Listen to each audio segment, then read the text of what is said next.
The Game Boy Advance was one of the most popular handheld systems ever made, and with so many games, a few great ones were bound to fall through the cracks. I am the Game Collector, and this is Second Opinion Games, and today I count down the top 10 hidden gems for the Game Boy Advance. Just missing this list was Masters of the Universe He-Man Power of Grayskull, because it has the longest name ever, and it's also pretty bad. Basically, the only reason I wanted to talk about it is it's He-Man, and I love He-Man. It's a shame it's not a very good game, though. So, the list starts...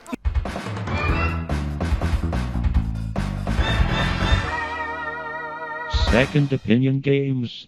Number 10, Alter Beast Guardians of the Realm. Now, when I heard a sequel to Alter Beast from the Sega Genesis was coming out on my Game Boy Advance, I ran and picked it up day stinking one. And boy was I shocked at how huge this game was. In the time that it takes me to beat 2 levels of this game, I could have plowed through the entire game on the Sega Genesis. So there's lots more animals to transform into, and a ton more enemies. More creative bosses this time around, and this one will have you playing for quite some time, because it's really long. Well, at least for an Alter Beast game.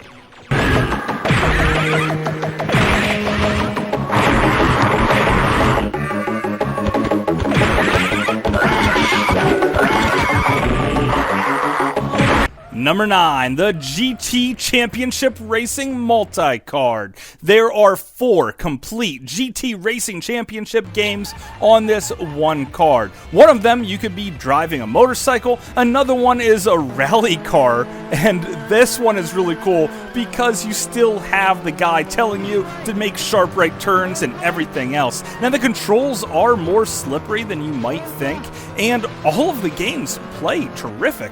For a racing game on the Game Boy Advance, this is clearly the way to go because there is a ton of content here. They crammed 4 games on this one card. It's pretty unbelievable, and watching the playback afterwards is simply amazing that the Game Boy Advance could even pull this off.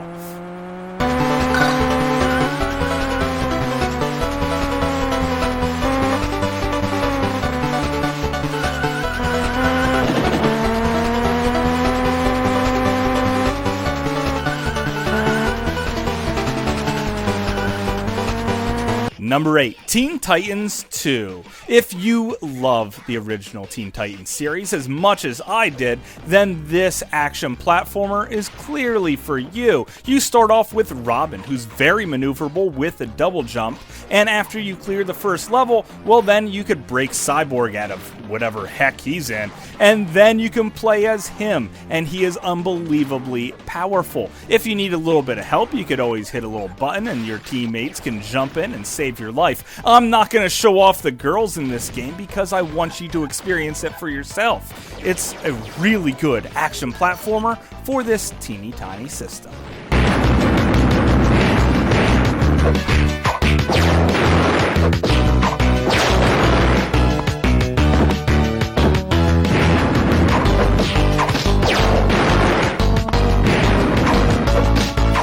Number 7, Pinball of the Dead. You gotta give it to Sega. They were thinking hard outside the box on this one. It's basically House of the Dead 2 transformed into pinball form. There's skill shots where you can take down zombies, and zombies on the screen pretty much everywhere, and you have to run over them with your murder ball.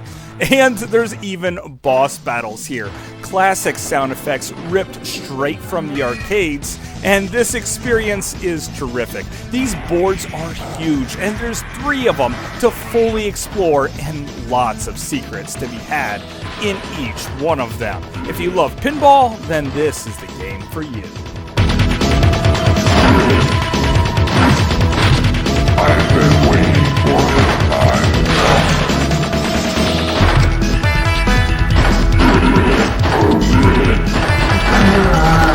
Number 6, Puzzle Fighter 2. A little bit of Street Fighter 2 mixed in with some Dark Stalkers, and you have yourself the perfect time waster. One of the neat things about this game is they managed to make it fun to watch as well as to play. So if you have one Game Boy Advance, well then someone could look over your shoulder and still have a good time with this one. If you have two Game Boy Advances, well then you're gonna have an epic showdown, turning a doctor's office into a major rumble. This puzzle game will have you using your brain and will have you clearing plenty of levels and wasting tons of time.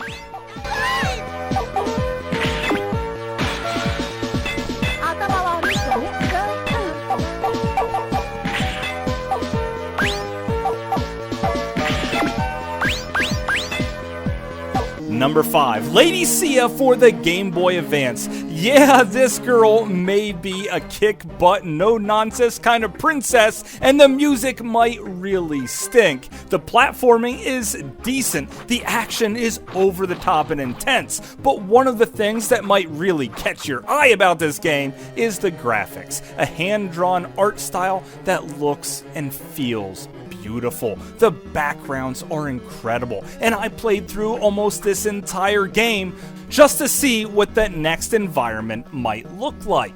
And there is lots of platforming here, puzzles and switches. Basically, it had me thinking just as much as it had me tapping and killing creatures. And that's a sign of a well-made game.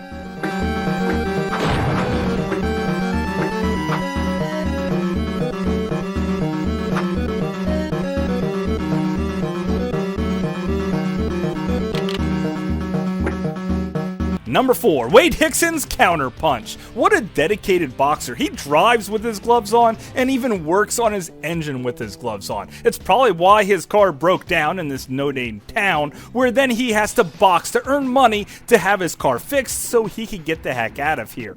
Part Punch-Out and part RPG, you'll be fighting your way through like 7 or 8 fighters. But it's not gonna be easy. These guys cheat really hard, throwing raccoons at you and the like.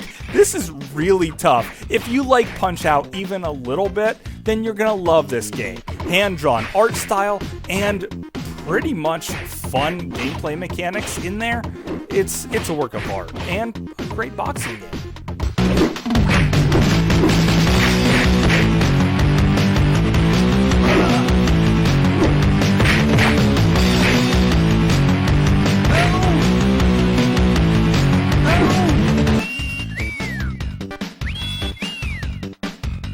Number 3, Tron 2.0 Killer Apps. Yeah, if you love an isometric... No, stop it.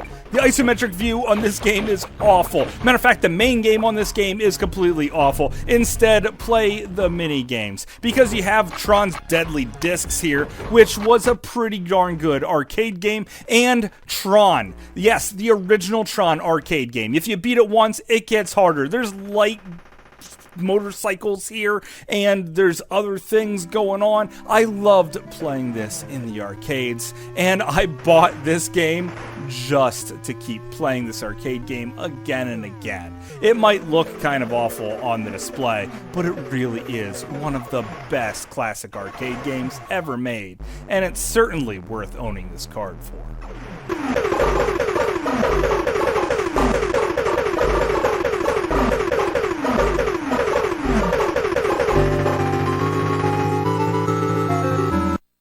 Number 2, Medal of Honor Infiltrator. When I got this game, I thought I was getting a first-person shooter, but what I got was so much better.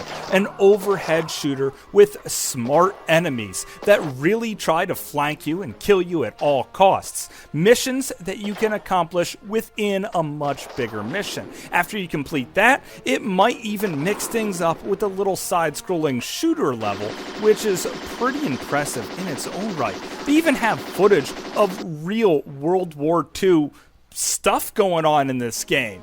It's really impressive. This small package to have such a great game. It's just hidden amongst all the other shooters out there. And this one is pretty much better than all of them. I can't recommend it enough.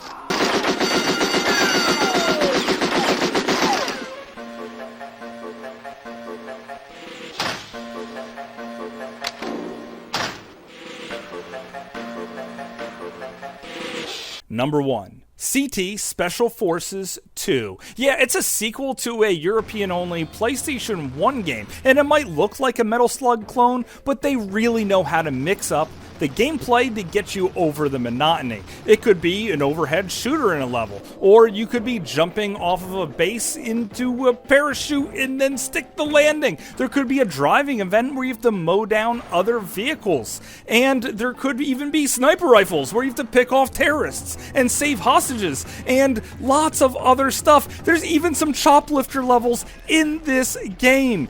This is way more than I ever expected from its simple demeanor. The gameplay is also really tight, and the weapons are incredible. This is one of the best times you will ever have with your Game Boy Advance, and they even made a third one for the Game Boy Advance. So that's why this is my top pick for the best hidden gem on the Game Boy Advance. But, of course, that's just my opinion. Thanks for watching.